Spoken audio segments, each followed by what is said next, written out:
জীবন আমি রান্না করছি। এই বাড়িতে বউ হয়ে আসার পর থেকে তোর বাপের রান্না করছি, তোর রান্না করছি।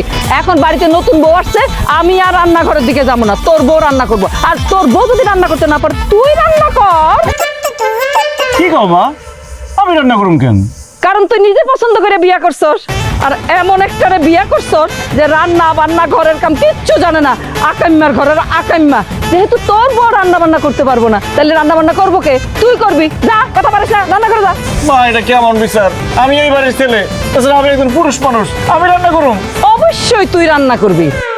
একটু বাদে কিন্তু তোর আব্বা খাওয়া দাওয়া সাইডে কিন্তু কামে যাইবো। তার আগে যদি রান্না বান্না না হয়, তুল কালাম কাণ্ড ঘটাইবো কিন্তু। আমি কিন্তু তখন সামাল দিতে পারবো না। ওঠ, রান্না করে যা। হাই হাই রে, কেন যে বলাই বিয়া করতে গেছিলাম, এখন বলে আমার রান্না করতে হইব। আর এত টেনশন করতেছো কেন? দুজন মিলে রান্না করে খুব ইজিলি হয়ে যাবে। Cooking is fun. চলো।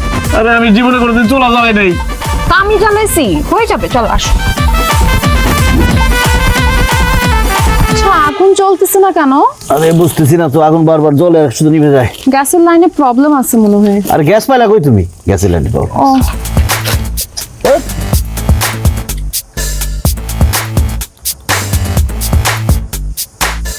দেখো তো শাকগুলো কি হচ্ছে না? হ্যাঁ। এই যে এইখান থেকে এখানে এগুলো খালি ছিড়বো? হ্যাঁ হ্যাঁ, ছিড়ো, দিতে পারো, ছিড়ো। এই যেগুলো ময়লা ময়লা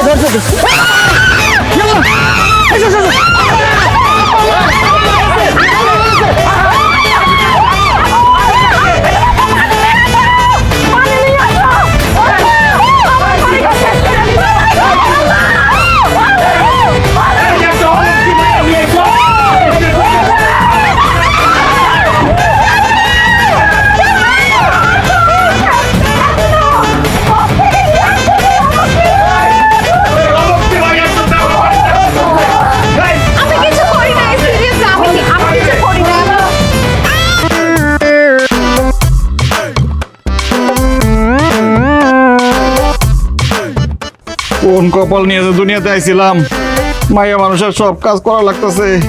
আল্লাহ আমার মান সম্মান রক্ষা করো, আমার কোনো বন্ধু বান্ধব যাতে আমার না দেখে।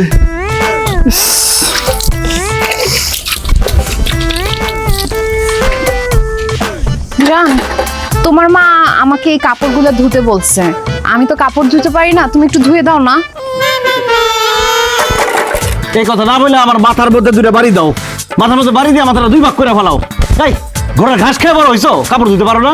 জান, আমি কি করব বলো? আমাদের বাসায় তো ওয়াশিং মেশিন ছিল, বুয়ারা ছিল, ওরা কাপড় চোপড় ধুতো। আমি যদি জানতাম আমার পালায় গিয়ে বিয়ে করতে হবে, তাহলে কাপড় চোপড় ধোয়াটা শিখে রাখতাম। এখন আপাতত তুমি একটু ধুয়ে দাও, কয়েকদিন পরে আমি শিখে নিব।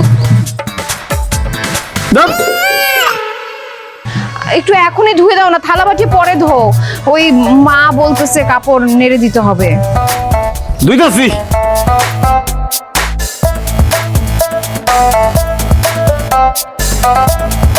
খাবার আনছো? হাই হাই আলমগীর, এসব তুই কি করতেছস? হ্যাঁ, তুই একটা পোলা মানুষ হইয়া থালা বাসন কাপড় চাপড় ধুইতেছস কেন? আরে গাদারা, গ্রামে থেকে গাদাই রয়ে গেলি।